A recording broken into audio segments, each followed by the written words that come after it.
Donc cette capsule vidéo est une petite introduction relative à la théorie sur les intelligences multiples. Avant de commencer à les développer, je souhaitais évoquer quelques éléments qui peuvent conduire un enseignant à se sentir concerné par cette approche qui peut remettre en perspective nos pratiques. Donc, même s'il ne s'agit pas de remettre en cause l'importance qu'a la maîtrise du langage ou les capacités logico-mathématiques, force est de constater que notre système éducatif les valorise au détriment d'autres compétences qui ont pourtant un intérêt notable. Comme nous l'évoquerons ensuite, elles peuvent être des points d'appui utiles au développement des deux domaines que nous venons de citer, ce qui est d'autant plus important que la maîtrise de ces domaines de compétences est importante pour s'intégrer dans notre société. Deuxième élément, ce tableau issu du rapport PISA. Celui-ci est intéressant car il permet de constater que le statut socio-économique et culturel influe fortement sur les performances des élèves évalués. Ainsi, quel que soit le type d'épreuve, puisqu'il y en a 3 dans les épreuves liées à PISA, donc ainsi quel que soit le type d'épreuve, l'écart de score, selon ce statut, est plus important pour la France comparé à la moyenne des 34 pays de l'OCDE. Nous pouvons ici faire un lien avec le fait que notre système, en valorisant principalement les compétences langagières et logico-mathématiques, creuse cet écart, même si bien évidemment d'autres facteurs sont à considérer. Ces difficultés ne sont bien évidemment pas l'apanage de ces populations et concernent des enfants de tout milieu. Il ne s'agit donc pas uniquement de réduire ces inégalités, mais de permettre à chaque enfant de s'épanouir dans les apprentissages. D'autre part, ces enfants dits en difficulté scolaire ne sont pas pour autant dénués de compétences qui prennent appui sur d'autres formes d'intelligence. Pour se convaincre de cette réalité, puisqu'il y a des jeunes qui ont des difficultés d'ordre scolaire et pourtant des compétences qui peuvent être exploitées dans d'autres contextes, voilà, je vais l'illustrer avec 2 exemples que j'ai pu rencontrer au cours de ma scolarité. Je me remémore par exemple le cas d'un élève qui était dit médiocre dans beaucoup de matières, et particulièrement en sciences, et qui est aujourd'hui maître verrier. Et pourtant, cette activité nécessite des compétences qui reposent sur la physique et la chimie. Donc ça veut dire que cet élève a été capable de mettre en pratique des compétences dans ces domaines, alors que pourtant le système scolaire n'a pas réussi à les développer à un moment donné. Je me remémore également cette jeune qualifiée de littéraire qui manipulait très bien les chiffres lorsqu'il s'agissait d'effectuer des dosages pour des recettes, mais qui avait des difficultés en cours de mathématiques. Lorsqu'on lui faisait remarquer à l'époque qu'elle était finalement tout à fait capable de faire des mathématiques, elle mettait en avant le fait que finalement elle était nulle. Donc ça, c'est également un exemple qui montre que finalement des élèves peuvent avoir des compétences, mais qu'ils ont des difficultés à les mettre en pratique dans un cadre scolaire. Donc ces paradoxes, que l'on pourrait multiplier à l'infini, illustrent l'idée que chaque enfant a un potentiel d'intelligence qui ne sont pas mobilisables de manière homogène. En 1983, Howard Gardner, dans son ouvrage Frame of Mind, met en avant justement la théorie des intelligences multiples. Donc, Howard Gardner est un psychologue du développement qui a cherché à formaliser cette théorie à partir d'observations sur des individus victimes de lésions cérébrales. Et en localisant ces lésions cérébrales, il a pu repérer que ces personnes présentaient des déficiences dans l'un ou l'autre des domaines de compétences que l'on vient d'évoquer.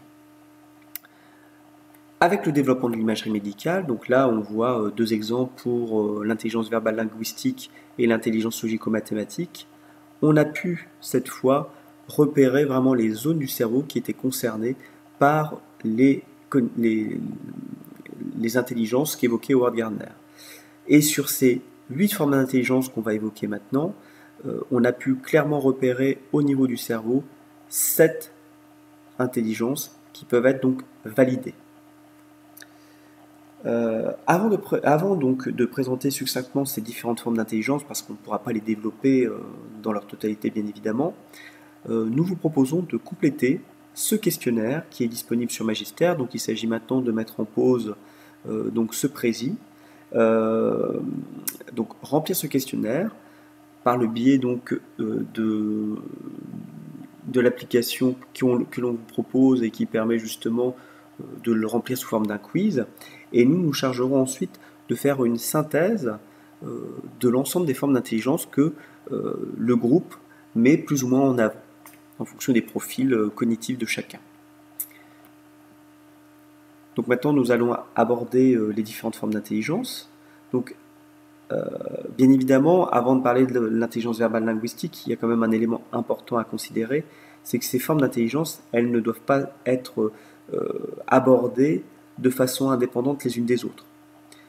Parce que chaque individu les possède toutes. Par contre, elles sont simplement plus ou moins mobilisées selon des aptitudes qui peuvent être liées à l'organisation du cerveau, mais bien évidemment à l'environnement dans lequel chacun évolue. Donc maintenant, la première intelligence donc langagière, avec Victor Hugo qui illustre parfaitement cette maîtrise du langage, à la fois écrite et orale.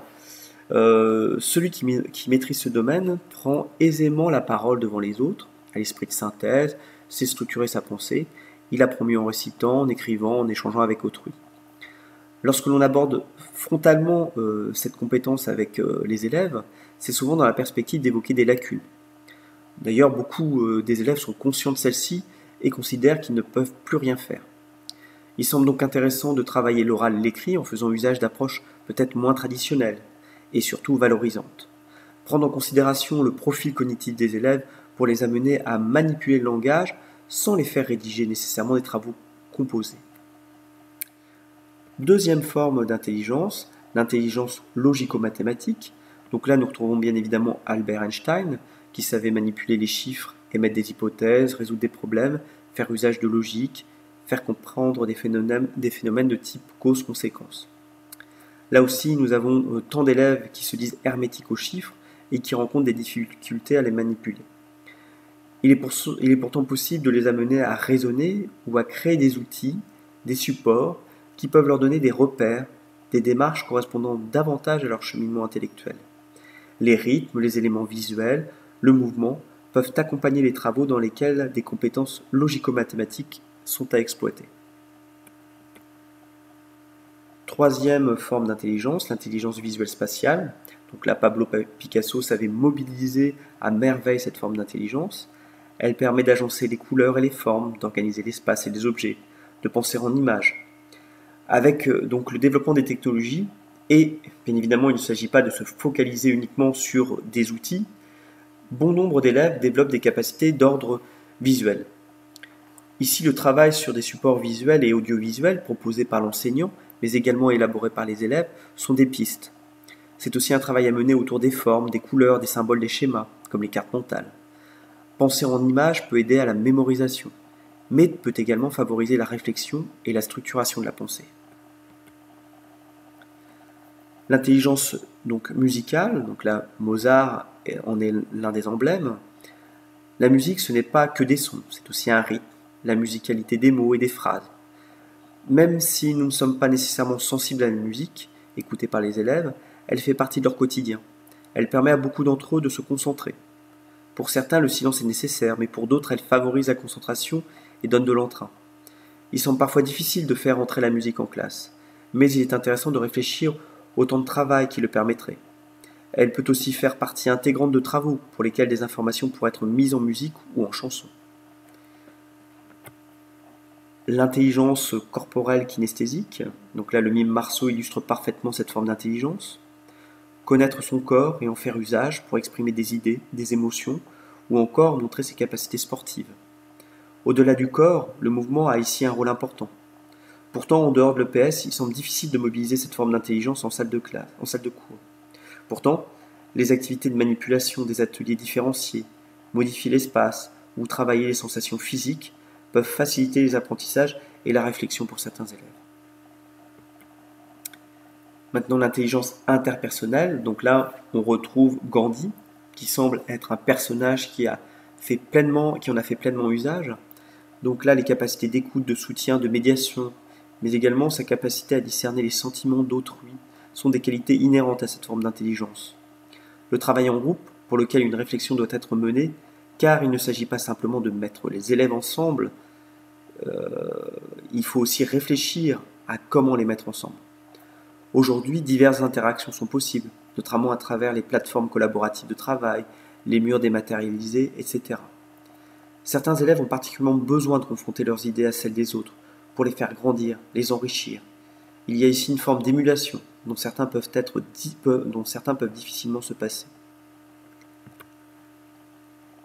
L'intelligence intrapersonnelle, donc ici on retrouve Freud comme exemple. Cette forme d'intelligence est liée à la précédente, mais elle n'est pas son opposé. En effet, quelqu'un d'isolé n'est pas nécessairement un individu qui développe particulièrement la forme d'intelligence intrapersonnelle. Ici, cette capacité se traduit par une bonne connaissance de soi et la nécessité d'avoir des temps de réflexion personnelle et d'avoir des rapports d'intimité avec autrui.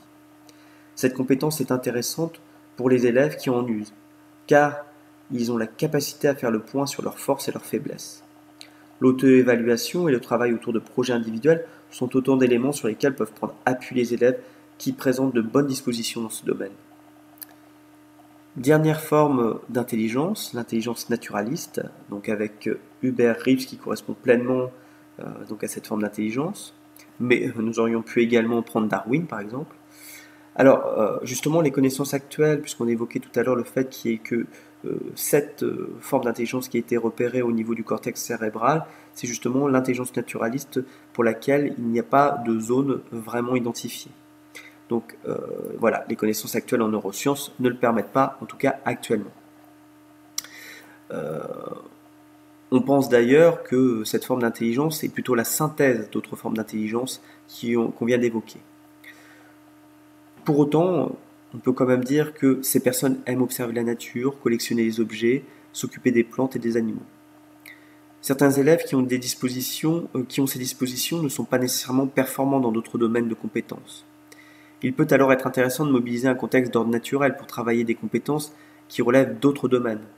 Ainsi, la classification, qui est davantage liée à l'intelligence logico-mathématique, peut ici être travaillée aisément. Alors, les expérimentations dans le second degré sont encore à leur début. Mais des enseignants de primaire se sont déjà saisis de la théorie des intelligences multiples pour concevoir leur approche pédagogique. Nous vous proposons donc maintenant de visionner cette vidéo. Donc il va s'agir également, comme tout à l'heure, de mettre en pause le prési et d'aller récupérer le lien vers cette vidéo qui est disponible sur Magister. Et nous allons vous demander de participer à un forum en abordant deux axes. Le premier étant pour vous de participer, d'indiquer quel lien vous pouvez faire entre donc, le contenu de cette vidéo et ce qui vient d'être évoqué. Deuxième axe de travail, alors là on ne va pas vous demander non plus de le développer de manière très importante parce que ce n'est pas le lieu.